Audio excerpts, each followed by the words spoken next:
మరణం అనేది మొట్టమొదటిగా మనం గమనించవలసిన విషయం ఏంటంటే ఆశ్చర్యం. చెప్పండి, మరణం అంటే ఏం చెప్పండి? ఆశ్చర్యం. నిన్న ఈ టైంకి ఉన్న వ్యక్తి రేపు ఈ టైంకి ఉండలేడు, ఉంటాడో లేదో తెలీదు. ఈ గంట బాగా నాతో ఫోన్లో మాట్లాడాడండి. ఒక హాఫ్ అన్ అవర్ బ్యాకేనండి, ఇద్దరం కలిసి వెళ్ళి టీ తాగామండి. ఒక 5 నిమిషాల క్రితమేనండి ఫోన్లో ఇద్దరం మాట్లాడుకున్నాం. జస్ట్ ఆయన అట్లా వెళ్ళాడండి, నేను ఇట్లా వచ్చానండి. ఇదంతా మీకు ఏం కనిపిస్తుంది? ఆశ్చర్యం.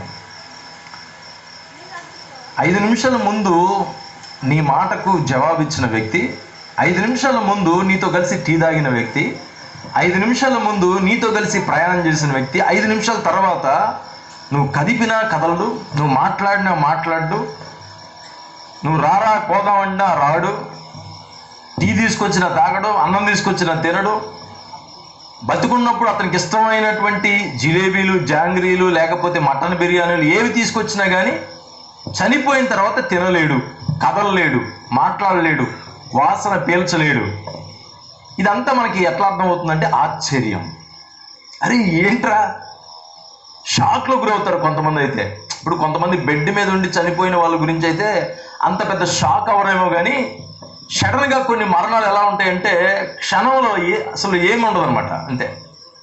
పొద్దున మా ఇంటి దగ్గర ఇక్కడ వెదులుపల్లి దగ్గర యాక్సిడెంట్ అయింది, స్పాట్లో డెడ్ అయిపోయాడు. అంతే. ఒక వెనక కారు వచ్చి గుద్దడం పెద్ద సౌండ్ వచ్చింది. ఇళ్లలో ఉన్న అందరూ పరిగెత్తుకుంటూ వెళ్ళారు. ఆ పెద్ద ఆయన ఆటోలో ఉన్నాడు, చచ్చిపోయాడు స్పాట్లో డెడ్. అంటే ఒక 5 నిమిషాల ముందు ఆ వ్యక్తి బ్రతికే ఉన్నాడు, బాగున్నాడు. ఒకవేళ అంతకుముందు 5 నిమిషాల ముందు డాక్టర్ దగ్గరికి వెళ్ళి చెక్ చేయించుకుంటే డాక్టర్ అన్నాడు, నీకేం కాదు, 80 సంవత్సరాలు గట్టిగా బతుకుతావు అని కూడా సర్టిఫికెట్ ఉండి చూడొచ్చు, అన్ని చెక్ చేసి. గ్యారంటీ డాక్టర్ ఇవ్వచ్చేమో కానీ దేవుడు ఇవ్వలేడు. జాగ్రత్తగా గుర్తుపెట్టుకోండి. మన బ్రతుకు, మన జీవితం లోపల ఉన్న అవయవాలు బాగుంటేనో, లేకపోతే మనం బాగా తిండి తింటేనో, లేకపోతే మంచి హోదా కలిగి ఉంటేనో, మంచి బంగాళాలు కలిగి ఉంటేనో, లేకపోతే మంచి స్థితిగతిలో మనం ఉంటే మరణం నుంచి మనం తప్పించబడతామని చెప్పుకోకూడదు.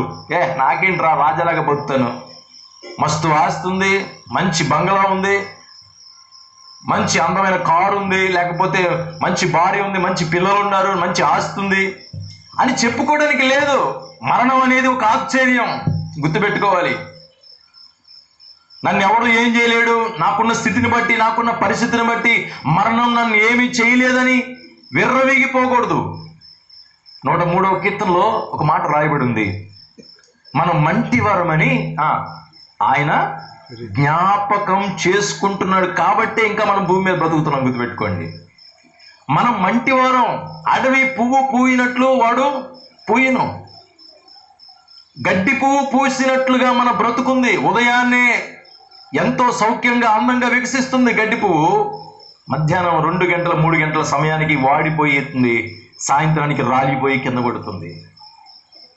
ఉదయాన్నే ఎంత సొగసుగా అందంగా తయారవుతున్న గడ్డి పువ్వు మధ్యాహ్న సమయానికి రాలిపోతుందంటే అర్థం చేసుకోండి. మన ఇంట్లో ఉన్నటువంటి ఫ్రిడ్జ్, వాషింగ్ మిషన్స్, ఏమండి చాలా థింగ్స్ ఉన్నాయి, వీటన్నిటికీ గ్యారంటీస్, వారంటీస్ ఉన్నాయి. ఆశ్చర్యం ఏంటో తెలుసా? నేను అదే చెప్తున్నాను, మరణం అనేది ఒక ఆశ్చర్యం. మనకు గ్యారంటీ లేదు, వారంటీ లేదు.